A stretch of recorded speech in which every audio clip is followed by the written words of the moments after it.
कल हो गया है रेस्पिरेशन का चैप्टर, समाप्त हो गया है। अभी पढ़ने वाले हैं हम लोग ट्रांसपोर्टेशन। ठीक है, तो ट्रांसपोर्टेशन में यहाँ पे क्या करना है, समझना पड़ेगा कि जो हमने ऑक्सीजन इनटेक किया हुआ है ना, यानी ऑक्सीजन जो इनहेल किया है और जो फूड हम लोगों ने यहाँ पे डाइजेस्ट किया हुआ है, तो क्या होता है समझने के लिए वेरियस मटेरियल, एक नहीं बल्कि कई है। फूड है जो कि कहाँ है, डाइजेस्टिव सिस्टम में है ना। फूड कहाँ है, तो डाइजेस्टिव सिस्टम में है। और जो हम लोग ऑक्सीजन लेते हैं वो ऑक्सीजन कहाँ है, तो ये रेस्पिरेटरी सिस्टम में है। ये रेस्पिरेटरी सिस्टम में। अब अल्टीमेटली ये जो ऑक्सीजन है, ये जो फूड है, इस फूड को सबको पहुंचना है। कहाँ तक पहुंचना है भाई, तो इन सबको जाना है, सेल तक जाना है। सेल तक अल्टीमेटली जो है वो सेल तक ही, ये टारगेट है, सेल तक ही जाना है। ठीक है, तो सेल तक लेके कौन जाएगा, सेल तक लेकर कौन जाएगा, तो इसके लिए बॉडी में क्या है, तो एक सिस्टम डेवलप हुआ है। उस सिस्टम को कहते क्या है, ट्रांसपोर्ट सिस्टम। क्या कहते हैं उसको, ट्रांसपोर्ट सिस्टम बोलते हैं या सर्कुलेटरी सिस्टम बोलते हैं। ठीक है, इस सिस्टम के थ्रू क्या होता है कि जो भी फूड मटेरियल है ना, चाहे वो कुछ भी हो, ऑक्सीजन हो या कोई फूड हो या मिनरल्स हो, विटामिन हो या ड्रग्स हो, कोई भी चीजें हो, उसको अपने अपने डेस्टिनेशन तक पहुंचाने का काम जो है वो जनरली कौन करता है, ट्रांसपोर्ट सिस्टम करता है। ठीक है, इवन आपको मालूम है कि यूनिसेलुलर ऑर्गेनिज्म में ट्रांसपोर्टेशन का भी जो काम है वो काफी सिंपल तरीके से हो जाता है ना। जैसे जो सिंगल सेल ऑर्गेनिज्म है अमीबा, अगर वो चलता फिरता है, लोकोमोशन करता है, उसी दौरान उसके जो साइटोप्लाज्म है वो मूव करते हैं, और साइटोप्लाज्मिक मूवमेंट के साथ जो ट्रांसपोर्टेशन है वो भी पूरा हो जाता है। यानी साइटोप्लाज्मिक मूवमेंट के साथ ही ट्रांसपोर्टेशन भी कंप्लीट हो जाता है।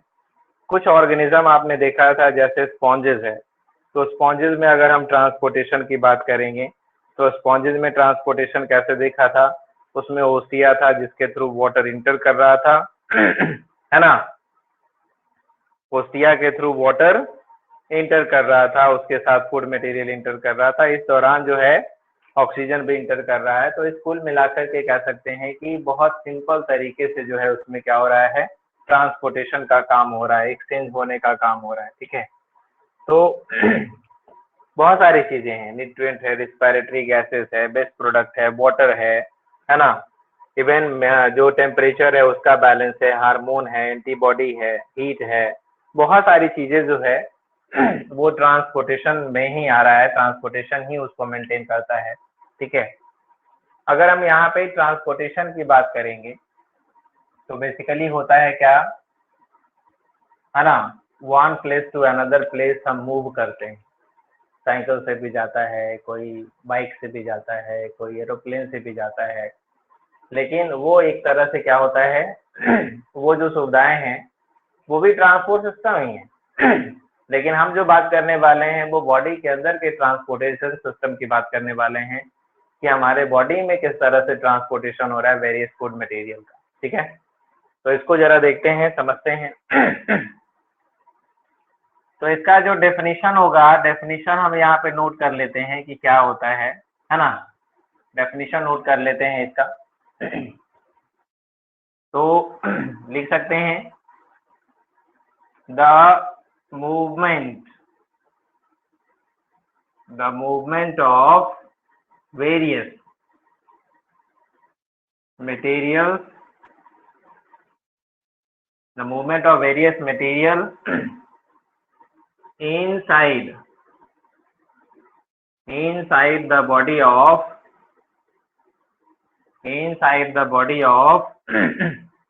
organism, है ना। the movement of various materials inside the body of organism inside the body of organism is called transportation।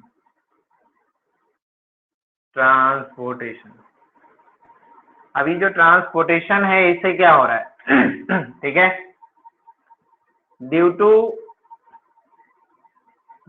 this method, या due to this process, due to this method है ना, due to this method useful and waste material, ठीक है, due to this method useful and waste material reaches there, ठीक है, या कह सकते हो reaches there, reach, ये दूसरा है, reaches there on, reaches their destination लिख सकते हैं, अपने अपने गंतव्य स्थान तक, जिसको जहां पे जाना है वहां तक जाता है ठीक है। इसके साथ साथ क्या होता है, ट्रांसपोर्टेशन ऑल्सो मेंटेन, है ना, ट्रांसपोर्टेशन ऑल्सो मेंटेन टेम्परेचर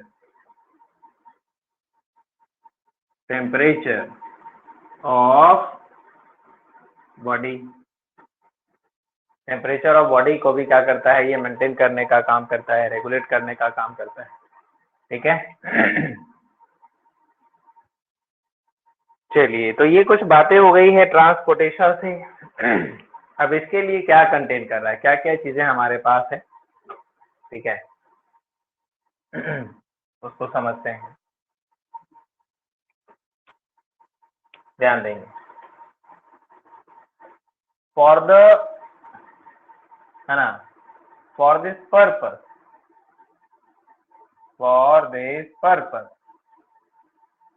ठीक है, for this purpose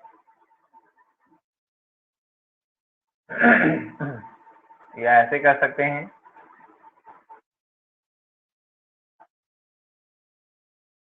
for carrying out, ऐसे करके लिख सकते हैं, for carrying out transportation,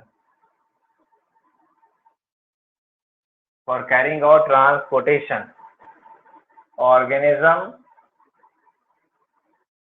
need to, या ऐसे कह सकते हो, organisms having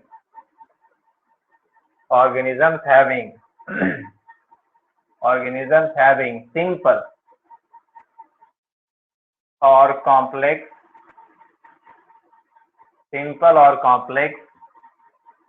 circulatory सिस्टम, या ट्रांसपोर्ट सिस्टम या सर्कुलेटरी सिस्टम होता है, किसी के पास कॉम्प्लेक्स है तो किसी के पास सिंपल सर्कुलेटरी सिस्टम है ठीक है। अब आपने 9 क्लास में पढ़ा था सर्कुलेटरी सिस्टम होते कितने तरीके के हैं, है ना, सर्कुलेटरी सिस्टम होते कितने तरीके के हैं उसको समझना है कितने तरीके का होता है सर्कुलेटरी सिस्टम, एनीवन तो बताएगा, सर्कुलेटरी सिस्टम कितने तरीके के होते हैं, ओपन एंड क्लोज, 2, हाँ, open and close circulatory system ठीक है। और फ्लूइड भी होता है 2 तरीके से, एक्स्ट्रा सेलुलर फ्लूइड और इंट्रा सेलुलर फ्लूइड, ठीक है। चलिए ध्यान देते हैं, जरा समझते हैं सर्कुलेशन की अगर हम बात करें तो कई तरीके का सर्कुलेशन होता है ठीक है। सर्कुलेशन जो है, फ्लूइड सर्कुलेशन जो है वो कई तरीके का है, टाइप्स ऑफ सर्कुलेशन, लेकिन पहले हम यहाँ पे बात करते हैं सर्कुलेटरी सिस्टम की। Circulatory system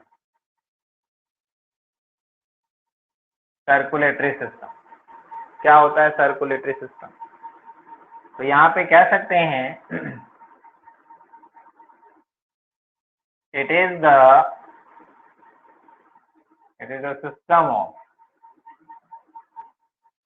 system of organs It is a system of organs and tubes. It is a system of organs and tubes which involves in pumping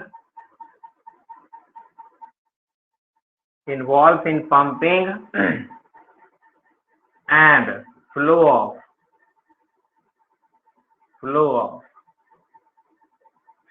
blood. ठीक है, blood throughout body, पूरे body में. ये हो गया pumping system, circulatory system. ठीक है. इसकी बात कर लेते हैं कितने तरीके का है. तो आपने पढ़ा हुआ है ओपन टाइप. ओपन टाइप में क्या होता है? ओपन टाइप सर्कुलेटरी सिस्टम में क्या होगा? ब्लड वेसल्स नहीं होंगे, या होंगे भी तो बहुत ही रिड्यूस्ड होंगे, बहुत ही इतने छोटे होंगे कि वो पता भी नहीं चले. ठीक है. तो सर्कुलेटरी सिस्टम में क्या होता है? ब्लड वेसल्स नहीं होते. तो यहाँ पे कह सकते हो the circulatory system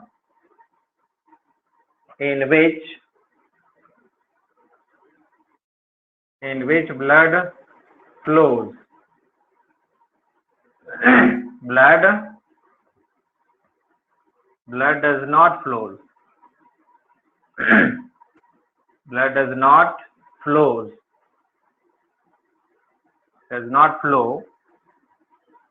inside blood vessels.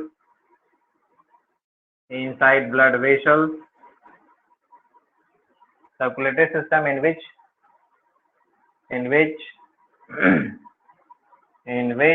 blood does not flow. यहाँ पे ब्लड छूट गया. blood does not flow inside blood vessels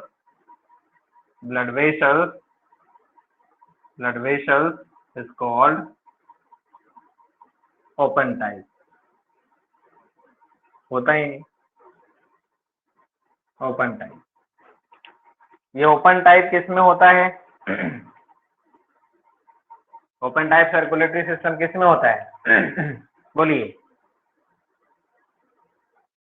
arthropod में, इंसेक्ट ग्रुप में होता है.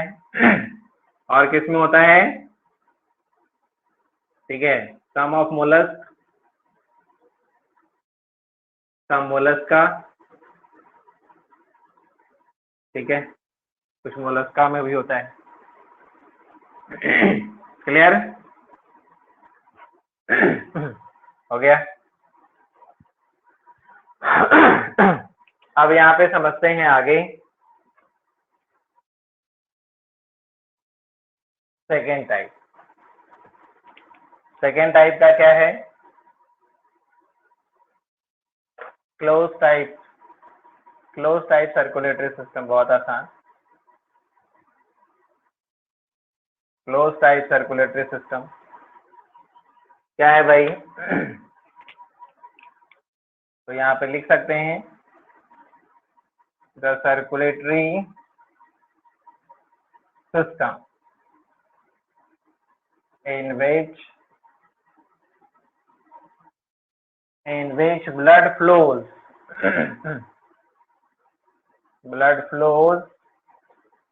inside blood vessels is called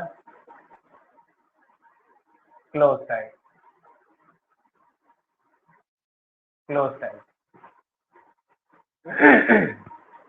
ठीक है.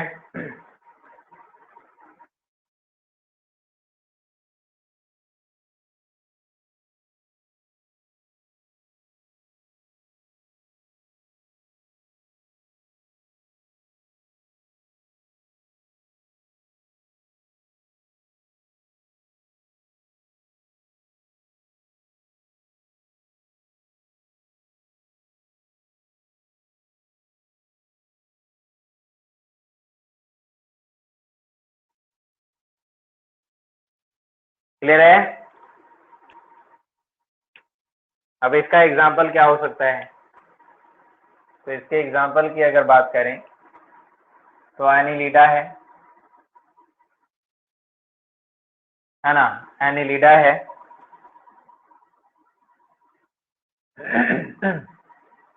कॉर्डेटा है, एटीसी। हो गया? ये सब समूह है, ग्रुप है, तो 9 क्लास के बेसिस पे थोड़ा सा है ये। क्लियर है ना? चलिए अब यहाँ पे थोड़ा कुछ बात कर लेते हैं टाइप्स ऑफ सर्कुलेशन पे। टाइप्स ऑफ सर्कुलेशन पे कर दो क्या? बोलो।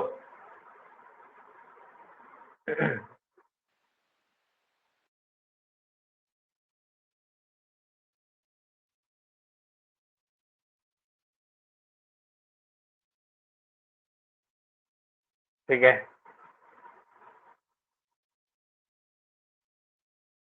चलिए कोई बात नहीं, ज्यादा डिटेल नहीं करते हैं, टॉपिक पे आते हैं। ठीक है, क्या पढ़ना है, शुरू करना है सर्कुलेशन में? सबसे पहले क्या शुरू करें, प्लांट सर्कुलेशन या एनिमल में? तो सबसे पहले शुरू करते हैं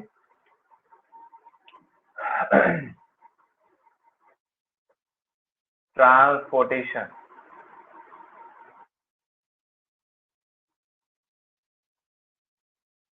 transportation in human being. Transportation in human being. ठीक है, ट्रांसपोर्टेशन इन ह्यूमन बीइंग। अब ह्यूमन की यहाँ पे बात कर रहे हैं, ट्रांसपोर्टेशन इन ह्यूमन बीइंग। दिखता है, लिखा हुआ दिखाई दे रहा है या बहुत छोटा हो गया? क्या दिख रहा है?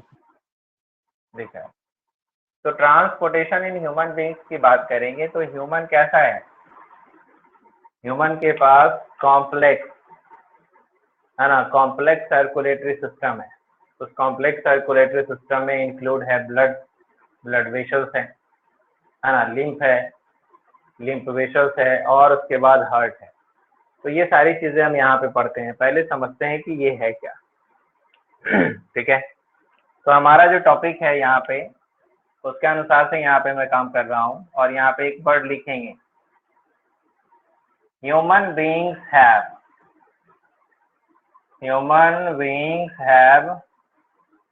well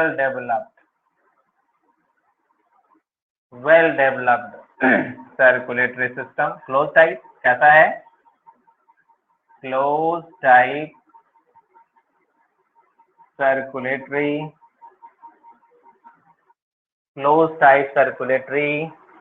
system है ना। Human beings have well developed close type circulatory system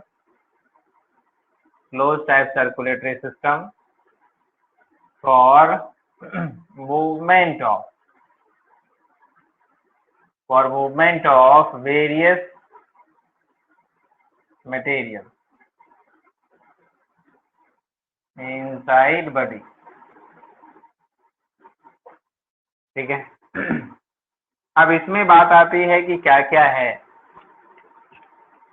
इसमें। तो ये क्वेश्चन है, उसका इस तरह से आंसर मैं देता हूँ। एक क्वेश्चन भी होता है कि ह्यूमन ट्रांसपोर्ट सिस्टम में क्या क्या इंक्लूड है। तो यहाँ पे लिख सकते हैं ह्यूमन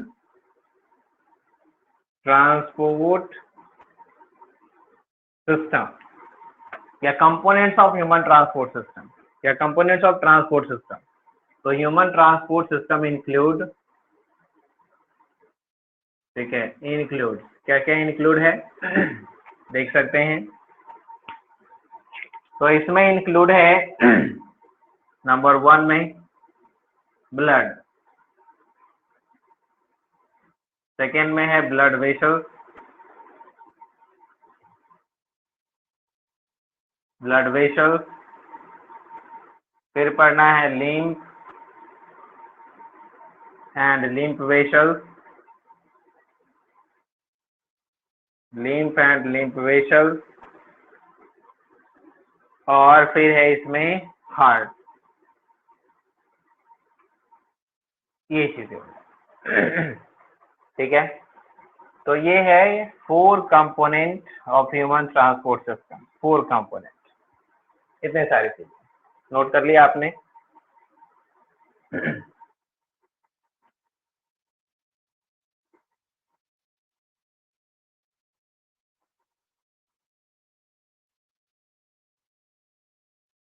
क्लियर है?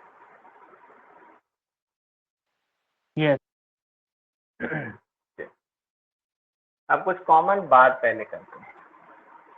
सबसे पहले ये जो ब्लड वेस्कुलर सिस्टम है, ट्रांसपोर्ट सिस्टम है, इसको डिस्कवर किसने किया, इसको समझते हैं। ठीक है, कुछ बातें यहाँ पे कॉमन कर लेते हैं।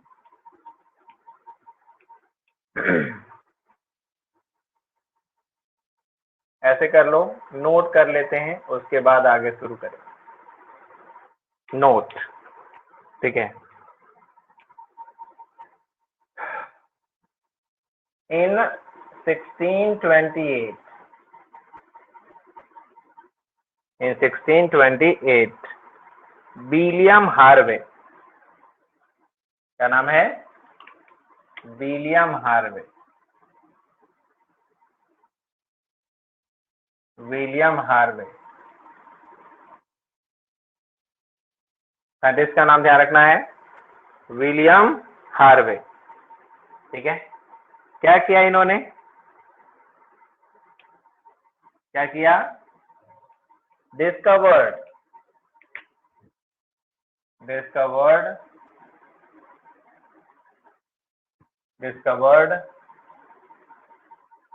Blood circulation,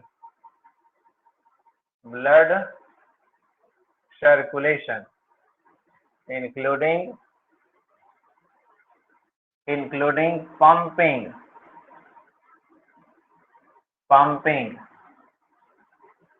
pumping activity of heart। ठीक है, पंपिंग एक्टिविटी ऑफ हार्ट भी स्टडी किया। इसके बाद एक साइंटिस्ट जिसका नाम है मालपिगी, है ना, इन 1661 मालपिगी,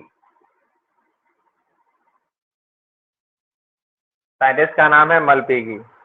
ठीक है, क्या डिस्कवर किया? डिस्कवर्ड ब्लड कैपिलरीज को डिस्कवर किया। ठीक है, ठीक है। इसके बाद कुछ बात और पहले भी पढ़ चुके हैं हम लोग, जैसे क्या? कार्डियोलॉजी क्या है भाई? क्या होता है कार्डियोलॉजी? क्या होता है, बोलो? Study of heart.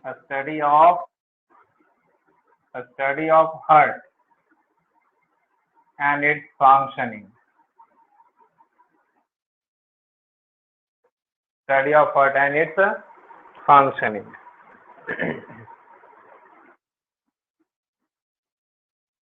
ठीक है, कुछ बातें और अगर करते हैं तो एक होता है एंजियोलॉजी।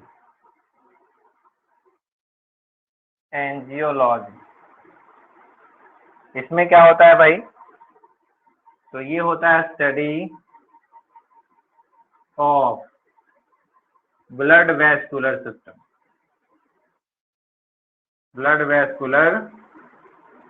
सिस्टम, इंक्लूडिंग क्या होता है? Arteries, veins and capillaries. इन सब के स्टडी को हम कहते हैं एंजियोलॉजी, ठीक है। एज वेल एज हार्ट भी इसमें आ सकता है एंजियोलॉजी में, कैपिलरीज एंड हार्ट भी आता है, क्योंकि टोटल ब्लड वेस्कुलर सिस्टम की बात करते इसमें लिम्फेटिक वेसल्स आएगा? हैं। नहीं, लिम्फेटिक वेसल इसमें नहीं आएगा। सबसे पहले ब्लड प्रेशर किसने मेजर किया? तो इन कब मेजर किया था? इन 1732। साइंटिस्ट का नाम है हॉल, है ना। इन 1732 हॉल measured blood pressure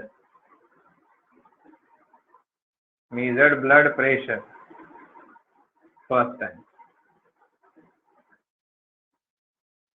इसके बाद कुल मिलाकर के एक और चीज कर देते हैं, blood donation day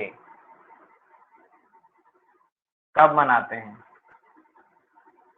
blood donation day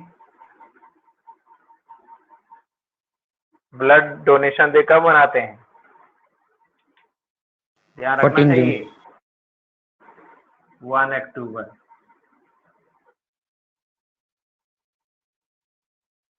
1 अक्टूबर को ठीक है। कौन बोला जी? 14 फरवरी।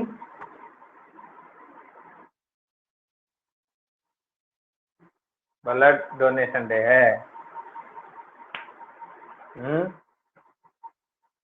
चलो कोई नहीं, हम गलती सुन लिए क्या?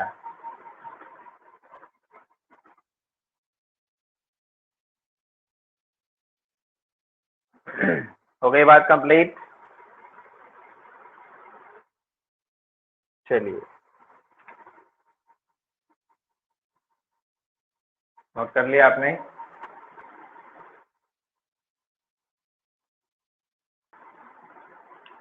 तो ये आपको पढ़ना भी है क्या? ब्लड। तो मैंने लिखा हुआ यहाँ पे कि ब्लड क्या है? रिवर ऑफ लाइफ है। क्यों भाई? तो आपके बॉडी में फ्लो कर रहा है, ब्लड वेसल्स के अंदर ब्लड जो है वो कंटिन्यू फ्लो कर रहा है, और जब ब्लड फ्लो कर रहा है तो आपकी जो लाइफ है वो इसके सहारे ही क्या हो रहा है? चल रहा है। अगर ब्लड फ्लो करना बंद कर दे तो आपकी जो जीवन की नैया है वो डूब जाएगी, है कि नहीं? तो ये रिवर ऑफ लाइफ मानते हैं इसको। ह्यूमन ब्लड जनरली कैसा होता है? ओपेक होता है, इसके पार हम किसी चीज को नहीं देख सकते। स्टिकी होता है, थोड़ा चिपचिपा होता है, और फ्लूइड कनेक्टिव टिश्यू है। कहाँ फ्लो करता है? तो ब्लड वेसल्स के अंदर फ्लो कर जा रहा है। इसके बाद अगर कलर की बात करेंगे तो कलर जो है वो रेड होता है। किसके कारण रेड होता है? तो due to the presence of RBC. But यहाँ लिख दिया मैंने कि आरबीसी जो रेड होता है वो हीमोग्लोबिन के कारण होता है। फिर बताया कि जो पीएच ऑफ ब्लड है वो 7.4 है। फिर आपको मिला है अमाउंट ऑफ ब्लड, जो कि हेल्दी एडल्ट ह्यूमन बॉडी की बात कर रहे हैं तो 5 to 6 लीटर लगभग है। कुछ लोग बताते हैं कि 6.5 to 7 लीटर भी हो सकता है, लेकिन अप्रोक्स अगर हम बात करेंगे तो 6 to 8% है। या टोटल एक्स्ट्रा सेलुलर फ्लूइड की अगर बात करें, टोटल एक्स्ट्रा सेलुलर फ्लूइड की बात करें, जितना भी आपके बॉडी में सेल के बाहर जो फ्लूइड है उसको ईसीएफ बोलते हैं। तो ईसीएफ की अगर हम बात करें तो लगभग टोटल ईसीएफ का 30 से 35% ब्लड होता है। इसके बाद कंपोनेंट ऑफ ब्लड की बात करेंगे तो फ्लूइड कंपोनेंट मिलता है। तो जो फ्लूइड कंपोनेंट है उसको हम ब्लड प्लाज्मा कह देते हैं। और फॉर्म एलिमेंट दूसरा जो हमको मिलता है, ब्लड सेल्स मिलता है, या ब्लड कार्पोसल्स कहते हैं, है ना, जो कि दोनों मिलाकर के एक ब्लड क्रिएट कर रहा है, ब्लड का फॉर्मेशन कर रहा है। यानी blood is nothing without the fluid part and the blood cells. यानी दोनों मिलेगा तब जाके ब्लड फॉर्म होगा। आगे बात क्लियर है? Yes sir.